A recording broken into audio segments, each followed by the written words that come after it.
देवी अथर्वशीर्ष। ॐ सर्वे वै देवा देवीमुपतस्तु भासि त्वं महादेवीति सा ब्रवीत अहं ब्रह्मस्वरूपिणी मत्तः प्रकृति पुरुषात्मकं जगत् शून्यं च अहमानन्दानानन्दौ अहं विज्ञानाविज्ञाने अहं ब्रह्मा ब्रह्मणि वेदितव्ये अहं पञ्चभूतान्यपञ्चभूतानि अहमखिलं जगत् वेदोऽहं विद्याहं अजाहमनजाहम् अदर्शोद्वं च दिव्यश्चाहम् अहं रुद्रेऽपि वसुविश्चरामि अहमादित्ययुतविश्वदेवैः अहं मित्रावरुणो विवर्धनमिन्द्राग्नि अहम् अश्विनो अहं सोमं त्वष्टारं पूषणं भगं ददामि अहं विष्णुरुद्रमं ब्रह्माणं प्रजापतिं ददामि अहं ददामि द्रविणं हविष्मते सुप्रावे यजमानाय सुन्वते अहं राष्ट्री संगमनि वसूनां चिकितुषि प्रथमाय धियानाम् अहं सुवे पितरमस्य भूर्गन्मम योनिरस्वन्तः समुद्रे य एवं वेद स दैवीं सम्पदमाप्नोति ते देवा अब्रुवन् नमो देवे महादेवे शिवायै सततं नमः नमः प्रकृत्यै भद्रायै पुण्या प्रणतास्मतां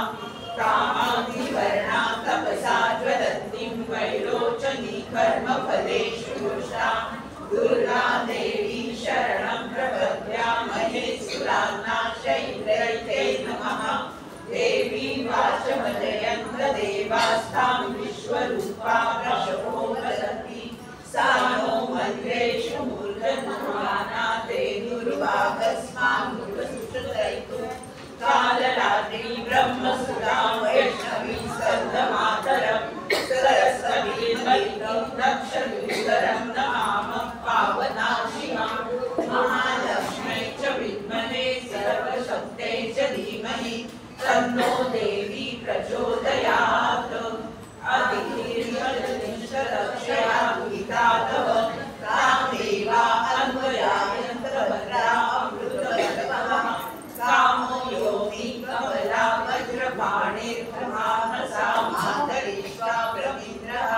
पुनर्गृहा सकला मायया च पुरुषैषा विश्वमातादिव्योम एषा आत्मशक्तिः एषा विश्वमोहिनी पाशाङ्कुशधनुर्बाणधरा एषा श्रीमहाविद्या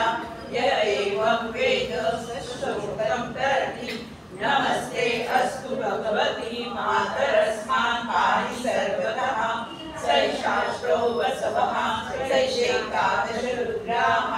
सैषा द्वादशादित्याः सैषा विश्वे देवा सोमका असोमकाश्च सैषा यासुराणा असुरा रक्षांसि विराजा यक्षाः सिद्धाः सैषा सत्वरजस्तमांसि सैषा ब्रह्म विष्णुरुद्ररूपिणी सैषा प्रजापतीन्द्रमनवः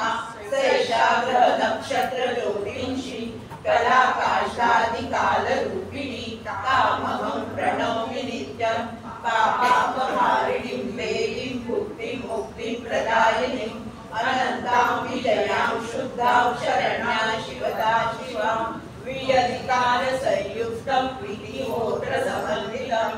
अर्धेन्दुलसितं देव्या बीजं सर्वार्थसाधकम् एवमेकाक्षरं ब्रह्म यतयः शुद्धचेतसा ध्यायन्ति परमानन्दमया ज्ञानां पुराशया माया ब्रह्मसूत्रस्मान् षष्ठं वक्त्रसमन्वितं सूर्यो वामशोत्रबिन्दुः संयुक्तष्टा तृतीयकः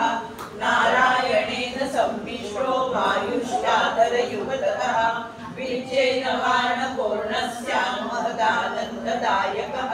हृत्पुण्डरीकमध्यस्थां प्रातः सूर्यसमप्रभां पाशाङ्कुशधरां सौम्यां वरदाभयहस्तकां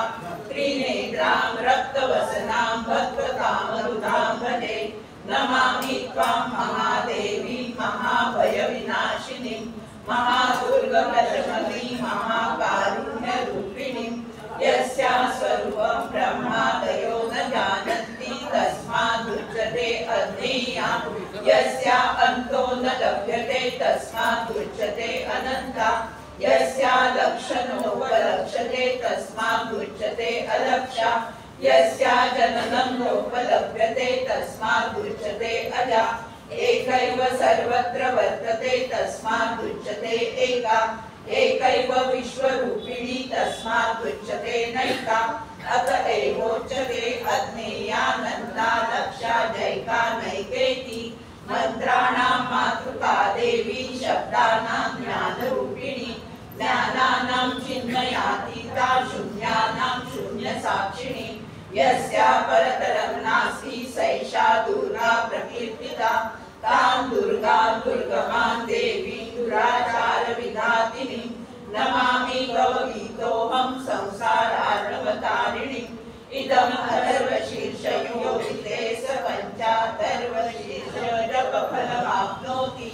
इदम् अथर्वशीर्षम् ज्ञात्वा यो चासापयति शतलक्षं प्रजत्वापि सोचा सिद्धिं न विन्दति शतमष्टोत्तरं चास्य पुरश्चर्या विधिसिद्धः दशवारं पठेदस्तु सद्यः पापैः प्रमुच्यते महादुर्गाणि ददति महादेव्या प्रसादता सायं धियानो दिवसकृतं पापं नाशयति प्रातर्धियानो रात्रिकृतं पापं नाशयति सायं प्रातः प्रयुञ्जानो अपापो भवति विशिते तुर्यसन्ध्यायां जप्त्वा वाक्सिद्धिर्भवति नूतनायां प्रतिमायां जप्त्वा देवता सान्निध्यं भवति प्राणप्रतिष्ठायां जप्त्वा प्राणानां प्रतिष्ठा भवति भौमाश्विन्यां